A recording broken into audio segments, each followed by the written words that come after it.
I'm now very happy to introduce another phenomenal speaker, someone who I've had a few conversations with in my life and a really delicious dinner. And he's not only a brilliant man and a brilliant change agent, but he's also a very, very nice person. I'd like to introduce Joe Stiglitz.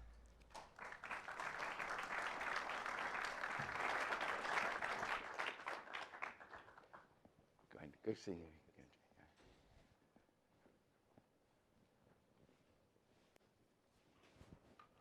Well, it's a real pleasure to be here. And the subject I'm going to talk about is technological change and inequality. I'm going to touch on many of the topics that Bob Reich has just talked about. And there are very few areas of disagreement between us. There are few, and don't ask me what they are. I've been concerned with these issues of inequality for a long time. In fact, my PhD thesis was written on the problems of inequality. But more recently, as the problems of inequality have grown in our economy, I have returned to the subject. My first article was written back in 1969. It was called The Distribution of Income Among Individuals and Wealth. I was trying to develop a very general theory of inequality, of the distribution of income and wealth. I still think it's the best article in the subject. But when I returned to the subject back about 4 years ago, I published an article called Of the 1%, For the 1%, and By the 1%.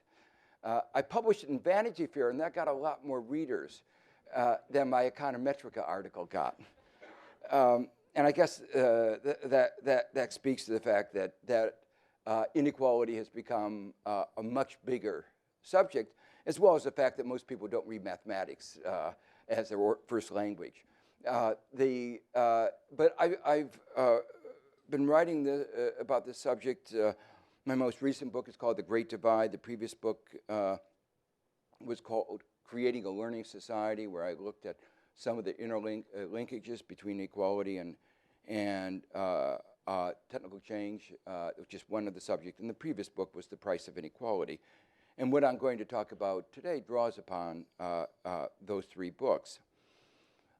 As Bob said in his talk, there's the discussion of the growing inequality in the United States and elsewhere in the latter part of the last century focused on this idea of skill-biased technical change. The idea was that those with more skills would have their incomes increase, and those without skills would have see their incomes decrease. This was a very convenient theory because there was a very simple remedy to the problem of inequality. Just give people more education. And everybody's in favor of education. So how could you argue against that? So it was a diagnosis that had a prescription, and the prescription was politically attractive. The only problem was the diagnosis was wrong, and the prescription, while not a bad thing to do, in fact, I'm very strongly supportive of it, clearly was not sufficient to address the problems of inequality.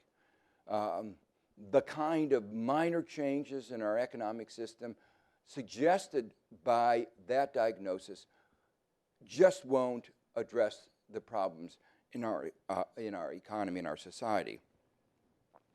Why do I say this? And here again, I'm going to echo some of the things that Bob said, but draw attention to some others. The first reason is looking at what has happened since 2000. Because since 2000, the last 15 years, even those with skills have seen their incomes stagnate. So that doesn't explain what is giving rise to the growing inequality. Normally I begin my talk by by giving a little data about the growth of inequality. Maybe I should just review. In fact, those of you who don't know it, or those of you who are not the beneficiaries of it, or the sufferers of it, the fact is that inequality has grown enormously to the point where the top 1% is getting somewhere between 20 and 25% of all the income, and put it in historical context, that's a number twice what it was just 35 years ago. And the top 1/10 of 1% is getting about 11% of income, which is 3 to 4 times what it got just 30, 40 years ago. So this is, when I was a graduate student, we used to have to explain the challenge of economic theory 50 years ago was to explain why the income distribution was not changing, in spite of all the changes in demography and other changes. Now we're explaining why is it changing so much? And the theories that were developed 50 years ago to explain why the distribution of income was constant obviously are not going to do a very good job of explaining why it's changing so rapidly. And for those of us who are theorists, this is a wonderful opportunity to try to rethink the basic premises of economics. And it really has spurred a lot of thinking. The notion that another manifestation of the growth of inequality is that while these people at the top were doing very well, and there had been an idea of trickle-down economics, widespread, President Kennedy said, a rising tide lifts all boats. In many ways, I wish trickle-down economics, throwing money at the top would help everybody, was true because we've thrown so much money at the top, and if it worked, all of us would be well off. But in spite of the enormous increase of incomes at the top, in the middle, incomes have stagnated. Median income today is lower than it was a quarter century ago. And median income of a full-time male worker, and I notice most of you are in that category, of a full-time male, or some of you are not full-time, of a full-time male worker is lower than it was 40 years ago.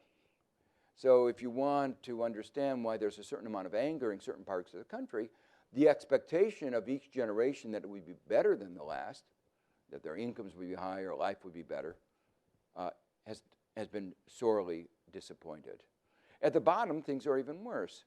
The wages at the bottom are basically at the level that they were 45 years ago. So you look at the American economy, and it's done very well for a few people at the top, but an economy, I believe, an economy that doesn't deliver for most people is in some respects a failed economy. And we have to ask, why is that? And the question which I'm talking about today is what role does technological change, play in these dramatic changes in our economy and our society with real consequences for the future? Well, as I said, the argument that it was skill-biased technical change, which is one of the explanations that was very common, has been first discredited by the evidence of what happened since 2000. But it was even discredited when you looked more carefully at what was happening before 2000. Because while skill-biased technical change is a theory of relative wages, why some wages would go up, some wages go down, the standard economic theory said that average wages, putting them together, even if some people do better and some do worse, on average, if the system is working, it's a competitive market, I won't go through all the assumptions, but the standard economic assumptions, if those assumptions were true, average wages should be going up. After all, what's the point of increases in productivity if workers, on average, aren't doing better? Well, if you look at it, average wages have actually stagnated for the last 30, 40 years. But then there's another puzzle. It hasn't, the average wages have not stagnated because there's been a stagnation in productivity. Productivity has done pretty well on average. It's gone up about twofold. And historically, wages and productivity track each other very closely. You know, in business cycles, when the economy goes down, wages don't do quite as well. That in the recovery, wages recover. So the two numbers, you know, if you double, historically you double productivity, you double wages.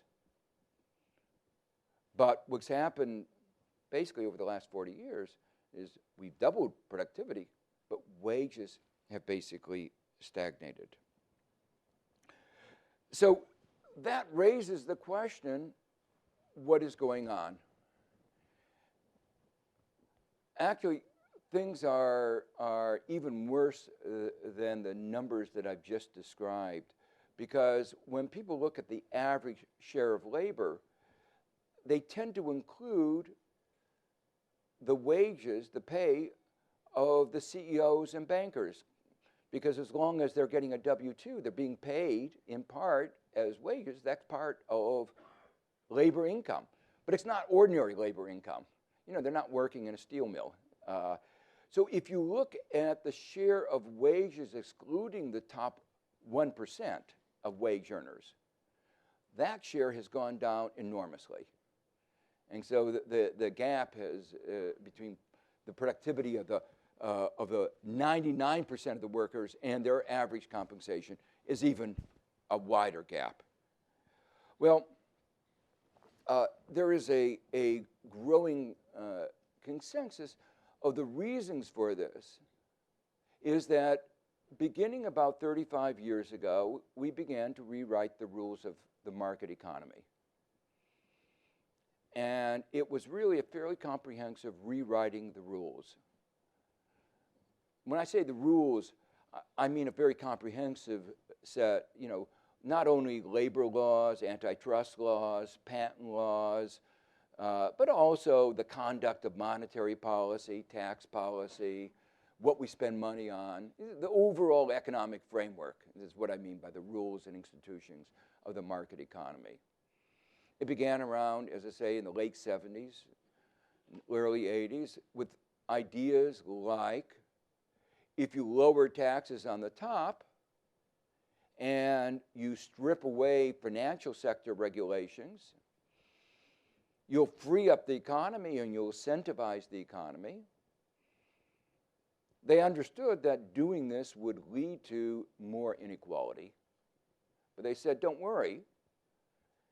The pie, the economic pie, is going to be larger, and so much larger that people in the middle and even people at the bottom are going to be better off. So everybody will be better off. Well, we now have a third of a century of data on this grand experiment.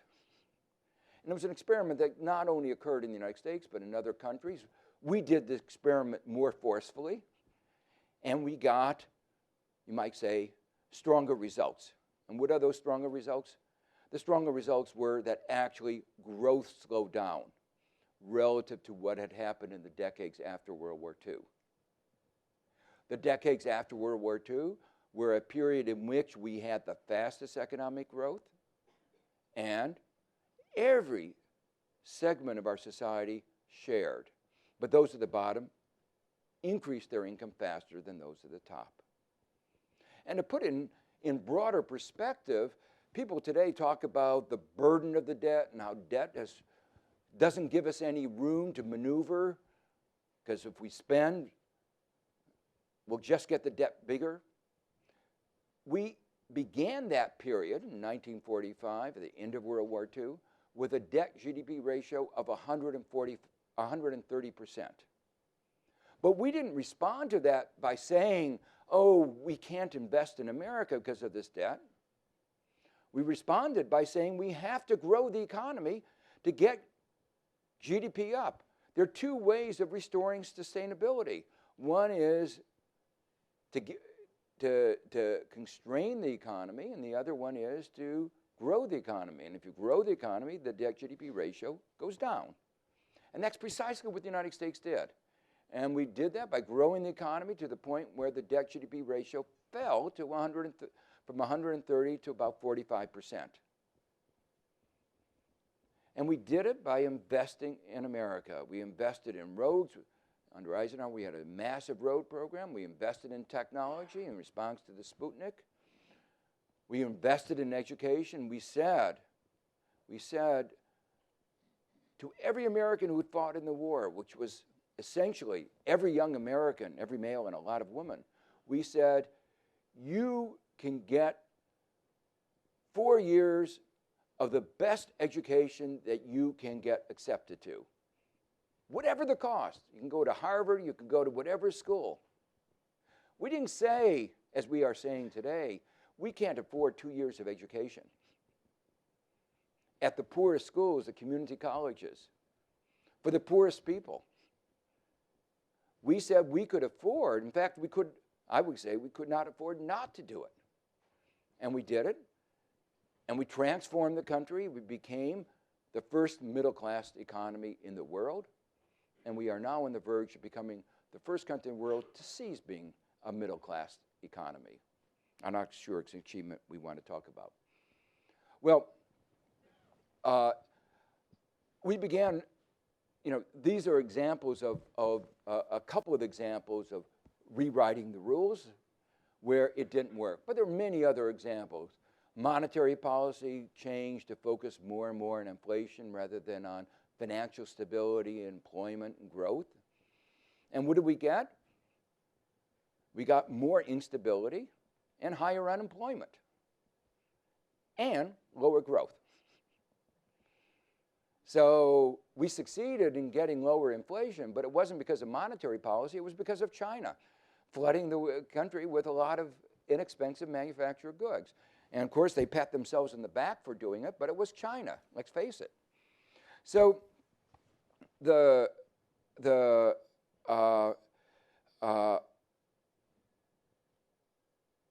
point I want to raise is the reason we have this inequality that we have is not because of technology or even globalization. It's because of rewriting the rules. Why do I feel so confident of this particular view? Well, if you look around the world, you see very different levels of inequality. Inequality of income, wealth, health, even access to justice. But the economic forces are the same. Within the advanced countries, there's the same technology, basically. Technology flows fairly freely across borders. There's the same exposure to globalization. We all signed on to the same global agreements, WTO, all members of the IMF. So the underlying forces that you might say are driving this globalization and technology are the same. And yet America has achieved the dubious distinction of being the country with the highest level of inequality among any of the advanced countries. There are a number of less developed countries that do better than us. And there's a whole theory about why in earlier stages of development you can expect higher levels of inequality, but also many of these countries are marked by even stronger oligarchs and monopolies, and so it's not a surprise. But one of the things, as I said, there are many dimensions to this inequality, and one of the dimensions that I find most disturbing is inequality of opportunity. So not only have we achieved the dubious distinction of being the country among the advanced countries with the highest level of inequality, bar none, but we have also become one of the countries among the advanced countries with the least equality of opportunity. The way I put it in one of my books is the American dream is really a myth.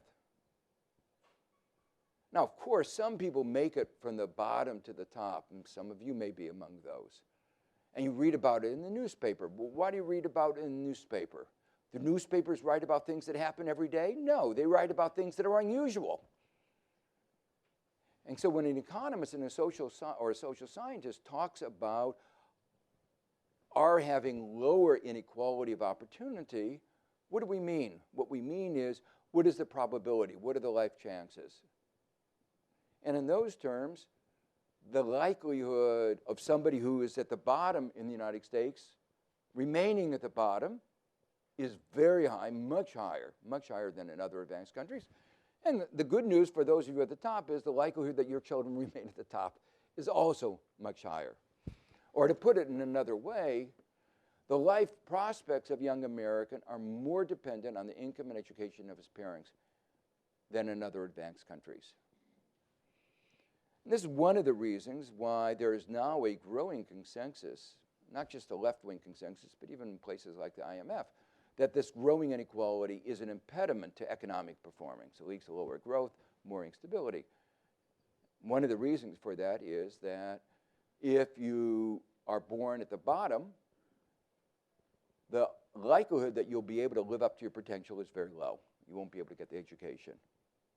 The way I put it to my students is the most important decision that you can make in your life is choosing the right parents. And if you make that poorly, the game is over. Not over, but your prospects are much worse. Now, it turns out that when you look at the data, there's a very high correlation between countries with high levels of inequality of income and wealth and low levels of opportunity. So these are really, and for obvious reasons, and particularly through the education system, when you have an education system like that in the United States. And it's gotten worse. So it is not a surprise, given our high level of inequality of income, that we would be among the countries with the worst equality of opportunity. But looking forward, it means that since our inequality of income is growing, we can expect inequality of opportunity to be diminishing. So that's why I say in my book, The Great Divide, what I say is inequality is a choice. It's a choice, a political choice. It's not that I choose it or any of you choose it, but it's the way our political process, it's a choice made through our political system in the rules of the game. And if you have the wrong rules, you'll wind up with higher levels of inequality. And that's why one of our real agenda, there's a whole now civil society movement focusing on rewriting the rules once again, rewriting the rules to create a fair game. Bob Reich emphasized that, the American people have come to the view that the game is stacked, and they're right. And the view now is that we have to rewrite the rules. It won't happen overnight. It won't happen, it took 35 years, a third of a century to create our inequality, and it's going to take a concerted effort to diminish it. Well, when we think about this issue of I want to focus now on the issue of the relationship between technology and inequality. When we think even of the issue of technology and inequality, even that is to some extent a political choice. Let me explain what I mean.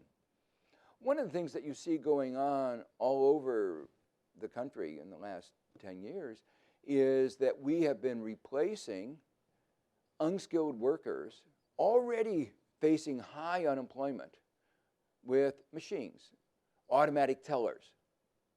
Okay? Now you ask from a social point of view, do we need more unemployment of unskilled workers? If you were designing an economic system, would you design an economic system where you spend a lot of money to put a lot more people out of jobs?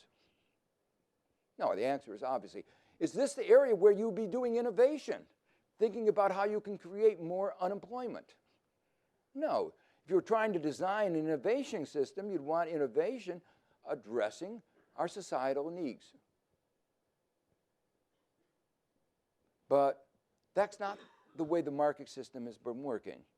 Part of the reason is that we don't have incentives going in the right direction. We have, right now, you think about what the Fed has done. It's lowered interest rates to close to zero. in your standard micro course, what do you learn about the choice of technology? You choose technology by looking at the relative cost of labor and capital. If you lower the cost of capital to zero, what are you going to do? You're going to look at a very capital-intensive technology, i.e., one that doesn't use very much labor. So they didn't intend to do that, but that was the effect of what they're doing. They moved along to, if you remember, the isoquant to a very capital-intensive, low labor usage technology. You can borrow for 30 years at close to zero interest rate if you can borrow. If you're a small business, you can't, but that's a different story. And if I have time, I'll come to that. But for big companies, it's easy for them to borrow at low interest rates, and what we see is exactly what's predicted. Well, if I had my druthers, where would we be addressing innovation? What is the real problem facing the world today? It's saving the planet. Global warming is the most important issue facing our society, our world. You know, it's very nice to be able to send messages to each other, to have Google the best advertising engine ever invented. That's really important. But it won't be valuable if we're all frying. So if our world doesn't survive, and global warming is a serious threat, I mean, I used a little hyperbole there, but basically, if I were designing from a social point of view, where would I want our innovators to be focusing their attention? I'd be wanting to focus on saving the planet. And that kind of technological change would not create unemployment. It would not be creating inequality in the way that some of our innovation has been. But then let me turn to the to the question really at hand. Given that we are not giving the right signals, market signals, you know, we don't have a price of carbon to encourage people to innovate to save the planet. And we are giving the signals of people to innovate in ways to create more unemployment of unskilled workers, to create more inequality. That the Fed has been doing this. The question is, looking a little bit further into the distance, will robotization exacerbate these problems? And what can we see for the future? And you know, Yogi Berra just died this week, and he was famous for his aphorisms, one of which was something to the effect, forecasting is always difficult, but especially of the future. So I want to say some modesty here of trying to forecast what's going to be happening over the next 20, 30 years. But I want to begin with a little story that picks up on a remark that Bob Reich made in his talk. It goes to a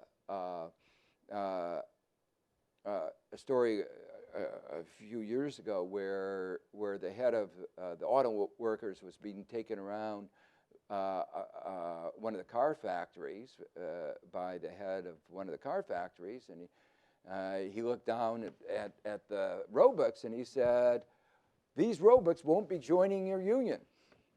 And to which the union leader said, "And they won't be buying your cars." And so that's an issue, that when you have a high level of inequality, there's not going to be sufficient demand. There's been a lot of discussion in recent years of secular stagnation.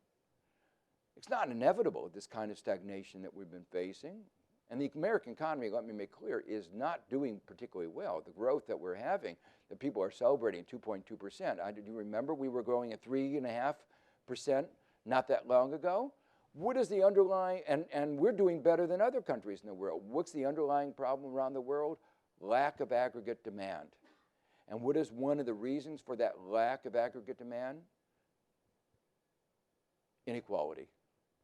So there's a vicious circle here that we're facing a world in which we have poor economic performance leading to more inequality, leading to poor economic performance.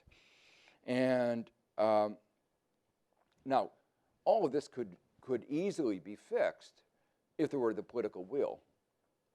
That is to say, if I were running Washington, for instance, there's thank you.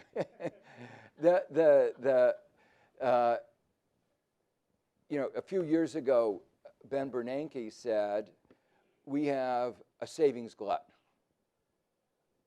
And that was how he tried to blame the problem of the weakness in the global economy on China for savings too much. And so China's savings are very high, 50%. But I spent a lot of time traveling around the world, or even going to New York City. And if I look at New York City, what do I see? A lack of investment in infrastructure. Compared to any airport in Asia. If I go to Africa, I see lack of investment, a need for investments in infrastructure and all kinds, in education and technology. But over the world, what I see is a need to retrofit the global economy for climate change. If we had a carbon price, we would have strong aggregate demand. Everybody would be investing to recognize that the technologies that we've invested in the last 50 years are not suitable for a world in which the true price of carbon is $100 a ton. Maybe it's $80, maybe it's $120, but whatever it is, it's not zero. So if we had the true price of carbon, people would be reinvesting responding to this true price of carbon, and that would stimulate the economy. So we have no shortage of investment needs. We don't have a surplus of savings. We have a problem of bringing the savings to the investment. We have a problem of the financial system of marrying these two things together. Well, the way that Bernanke and Greenspan solved the problem of weak aggregate demand in our economy caused by high inequality was very simple. Create a bubble. And Greenspan was very innovative because he created one bubble after another. He had the tech bubble, and then we have the housing bubble. And the Fed now is looking around, can they create another bubble?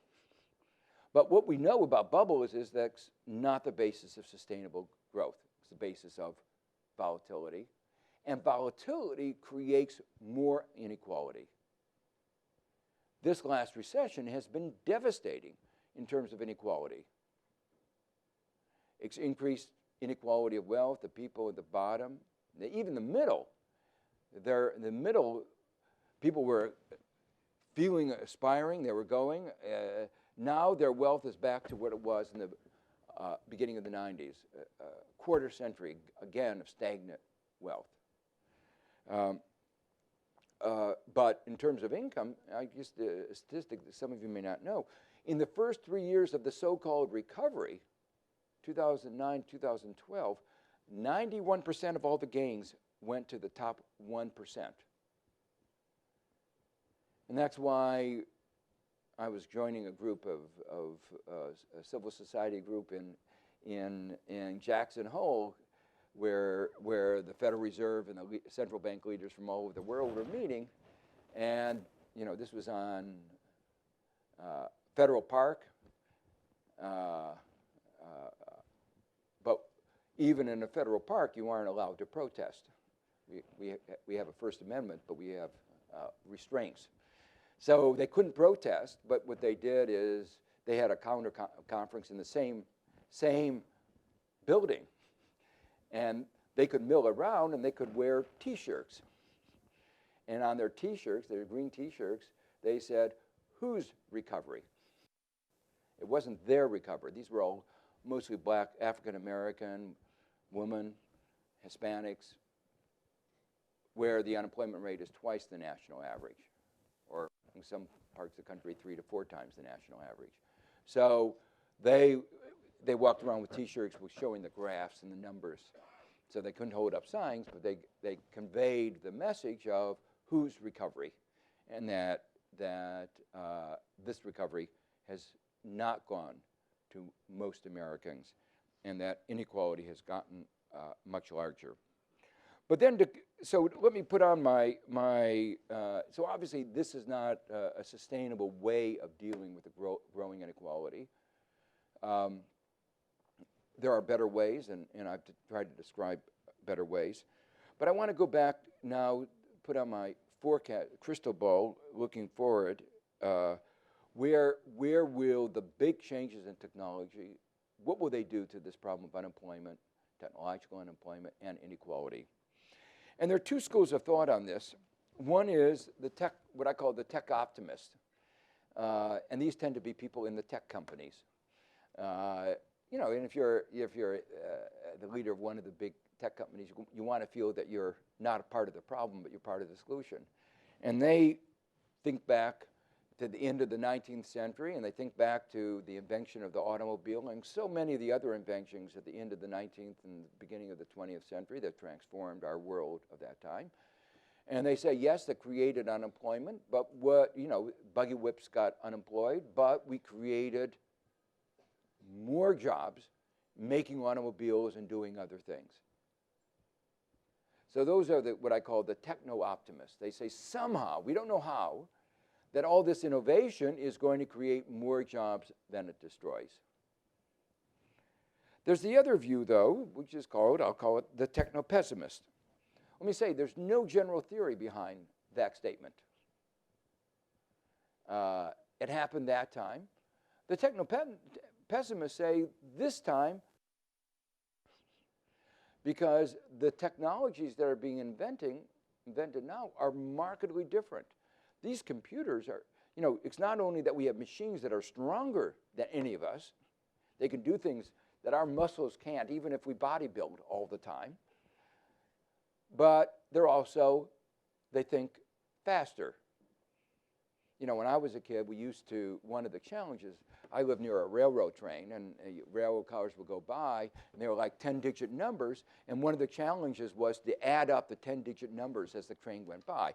That was our mental exercise to develop our arithmetic skills. And it was hard, and not many people could do it.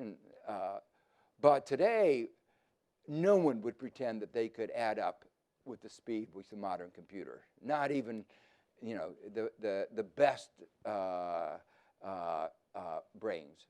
So, hopefully there are some things that some of us can do that machines can't do. I hope so.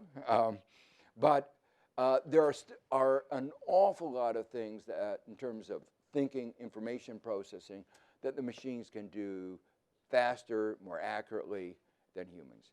So this time is different. Now, if we look at it at a broader historical perspective, the good news is that, a broader perspective of 250 years, for the centuries before that, income stagnated. We may not fully grasp this. There have been no increases basically in standard of livings for thousands of years before around 1800, 1780, 1820. And then the Enlightenment, ideas about science, changed everything. And the result of this is that we've had enormous increases in standard of living. And among those increases in standard of living, one of the reflections of that is more leisure. You have time actually to come to a conference like this. It used to be that we had to work, you had to work all the time just to survive. Now, to make the basic prerequisites for survival takes at most an hour a week, 2 hours a week. I mean, it depends on what your standard of living is. But anyway, it doesn't take a lot of time. It's not 100 hours a week. So the point is that all these innovations could mean that we could all enjoy more leisure, do what we want to do. But that's if we distribute the work in a more equal way. But if our economic system doesn't work well, what we'll find is a few people work for full time and have a high income, and very large fractions of the population will not have jobs, or they'll have very menial jobs paying very low wages. I worry about this because I think there is a serious possibility that our political system won't be able to deliver on the potential that these innovations will bring for raising all of our standards of living. It has failed over the last third of a century. We have advances in technology. We've had advances in economic arrangements like globalization.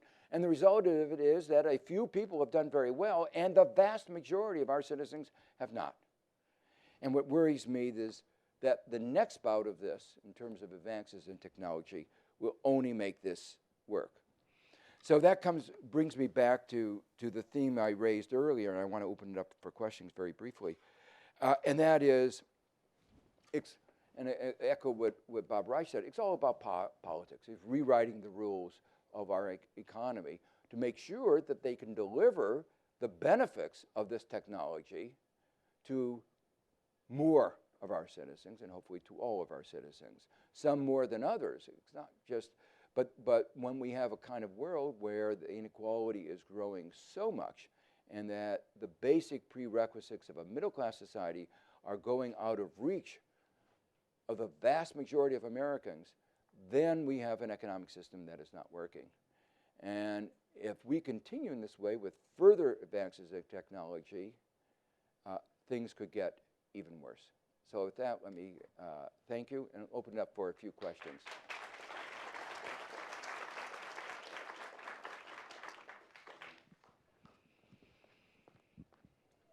Really? Okay, I'm excited. Okay. My name is Christine Parker, and I work for the New York City Public Advocate's Office, and I'm eventually running for office, and I won't say which office, but anyway.